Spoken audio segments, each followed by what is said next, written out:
बेहद महत्वपूर्ण ये चॉपर लैंडिंग हुई है। इससे गृह मंत्री अमित शाह अब उस जगह पर पहुंचे हैं जहां पर 28 लोगों की नृशंस तरीके से आतंकियों द्वारा हत्या कर दी गई थी सुबह से ही।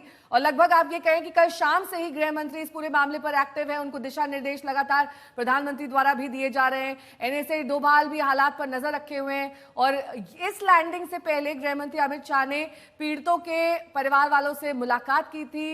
इंसाफ की गुहार ये परिवार वाले लगाते हुए, और जाहिर तौर पर किसी ने भी नहीं सोचा था कि जो परिवार वहां पर पर्यटन के लिहाज से पहुंचा था, कुछ अच्छी यादों के लिए पहुंचा था, उसके लिए हमेशा के लिए यादें काफी ज्यादा काली हो जाएंगी। हमेशा के लिए ये दिल पर और जिंदगी पर निशान छोड़ जाएगा पहलगाम का ये ट्रिप। मंजीत देखिए मेरे सहयोगी जुड़ गए हैं तमाम जानकारी के साथ। मंजीत, अमित शाह लैंड कर चुके हैं पहलगाम में, उस जगह पर जहां पर आतंकी वारदात को अंजाम दिया गया। कितनी देर वहां पर वो रुकेंगे, किन किन चीजों की जानकारी लेंगे, कौन से वो अहम बिंदु है जिन पर ध्यान दिए जाएंगे, और वहां पर कौन कौन मौजूद है वो अहम अधिकारी जो अमित शाह के साथ रहेंगे?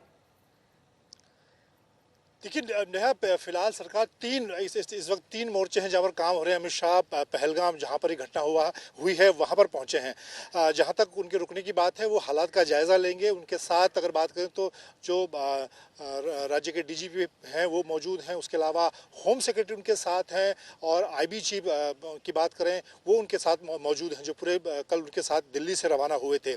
और एक और जानकारी देना चाहूँगा, क्योंकि आज शाम को वक्त तय हो गया है सीसीएस का 6 बजे जब अमित शाह वापस लौट कर आएंगे तो सीसीएस की बैठक होगी, कैबिनेट कमेटी ऑन सिक्योरिटी, जो सबसे महत्वपूर्ण आज का डेवलपमेंट है। इसके अलावा एक और महत्वपूर्ण जानकारी देना चाहूँगा, मेरे पीछे साउथ ब्लॉक में इस वक्त जहाँ प्रधानमंत्री नरेंद्र मोदी अपने घर पर एनएसएजी डोभाल के साथ बैठक कर रहे हैं, वहीं दूसरी तरफ रक्षा मंत्री राजनाथ सिंह ने भी थोड़ी देर पहले बैठक ली है, जिसमें सेना प्रमुख जनरल उपेंद्र द्विवेदी और navy chief admiral Dinesh Tripathi से उन्होंने जानकारी ली है। एक और जानकारी, इस वक्त जहाँ पर पहलगाम के आसपास के जंगलों में जहाँ पर राष्ट्रीय राइफल और सेना ऑपरेशन को अंजाम दे रहे सर्च ऑपरेशन में, उसमें हेलीकॉप्टर का इस्तेमाल, ड्रोन का इस्तेमाल, और अभी जो बैठक रक्षा मंत्री राजनाथ सिंह ने ली है उसके मुताबिक और एक्स्ट्रा जो फोर्सेज हैं, स्पेशल फोर्स के जवान हैं सेना के, और बाकी जो इस तरह के जंगलों में ऑपरेशन एक्स्ट्रा ट्रुप इस इलाके में सेना ने मोबिलाइज किया है, यानी कि कुछ और सैनिक और भेजे गए हैं। तो एक तरह से पूरे इस ऑपरेशन में सरकार जुटी हुई है। 3 मोर्चों पर काम हो रहा है, जहां पर ग्राउंड पर अमित शाह मौजूद हैं, सेना, सीआरपीएफ, जम्मू कश्मीर पुलिस, और अब सेना की तरफ से भी एक्शन तेज हो गया है। ज़्यादा सैनिक वहां पर भेजने की कार्रवाई शुरू हुई है। और फिर अमित शाह के लौटने के बाद ग्राउंड रिपोर्ट लेकर जो आएंगे, उसके बाद शाम को सीसीएस की महत्वपूर्ण बैठक होगी, जिस पर हम सबकी नज़र रहेगी, जिस पर सरकार एक तरह से आगे की क्या फौरी तौर पर कार्रवाई करनी है, क्या आगे लंबी कार्रवाई करनी है, उसको लेकर रणनीति का खुलासा होगा।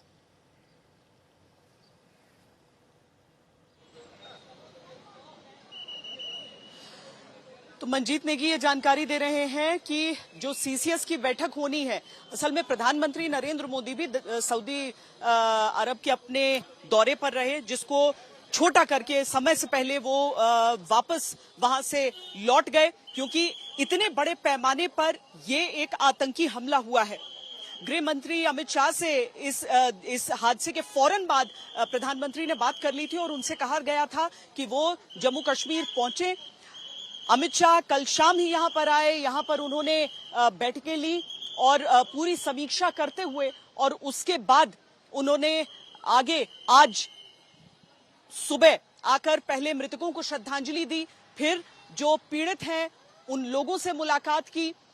पूरा जम्मू कश्मीर आपको हमेशा सुरक्षा के घेरे में नजर आया करता था, लेकिन बीते कुछ वर्षों से जिस तरीके से परिस्थितियां बदली, बहुत सारी बेड़ियां भी टूटी, लोग आराम से घूमने फिरने लगे, जो प्रोटेस्ट, हड़ताल, ये जो आम हुआ करते थे वो सारी चीजें खत्म होने लगी। हमेशा जो स्कूल बंद रहा करते थे वहां पर आपको हमेशा जो बच्चे हैं, जो स्टूडेंट्स हैं, वो जाते हुए नजर आने लगे थे। शायद यही बात दुश्मन को चुभ गई, शायद यही बात पाकिस्तान को इतनी गहरी चुभी कि उसने इस तरीके के एक आतंकी हमले का प्लान बनाया, क्योंकि अरविंद ओझा जो पैटर्न है, जो प्लानिंग है और जो संकेत है अभी तक, वो सब इशारा पाकिस्तान की तरफ ही करते हैं। इसमें कोई शक ही नहीं है श्वेता कि इसके पीछे। और देखिए जो हम लगातार बता भी रहे हैं कि बाकायदा जो कल अटैक हुआ है उसमें 2 फॉरेन टेररिस्ट भी है जो पाकिस्तानी टेररिस्ट है, पाकिस्तानी मूल के। ये सुरक्षा एजेंसियों ने आज तक को इस बात की पुष्टि की है। और ये पीओके में लगातार ट्रेनिंग कैंप चलाते हैं और वहां से अलग अलग नाम है। जिस तरह से कल सैफुल्ला कसूरी का नाम सामने आया था, उसका एक वीडियो भी सामने आया है श्वेता, जिसमें वो बौखलाहट उसकी साफ साफ दिखाई दे रही है। पीओके में वो भड़काऊ बयानबाजी कर रहा है और जाहिर सी बात है जिस तरह से आतंकवाद की कमर टूटी है, खुद गृह मंत्री अमित शाह कल यहाँ पर हैं, कल से यहाँ पर है और अब से कुछ देर पहले वो पहलगाम पहुंचे। एक मैसेज देने की भी कोशिश है यहाँ पर गृह मंत्री अमित शाह के जरिए और लगातार कश्मीर पर उनकी नजर रहती है। और हाल फिलहाल के दिनों में लगातार उन्होंने जम्मू कश्मीर की सिक्योरिटी को लेकर एक के बाद एक कई ताबड़तोड़ मीटिंग की है। तो मैं ये दावे के साथ कह सकता हूं कि गृह मंत्री अमित शाह एक जमाने बाद ऐसा गृह मंत्री जो जिसका फोकस सीधे सीधे जम्मू कश्मीर पर रहा है और वो पैनी अपनी निगाह बनाकर वहां पर रखते हैं। तो कल से आज तक जो अमित शाह है वो यहाँ पर मौजूद है, जहां यहाँ मौजूद हूँ, पहले वो यहाँ पर आए, उसके बाद पहलगाम पहुंचे।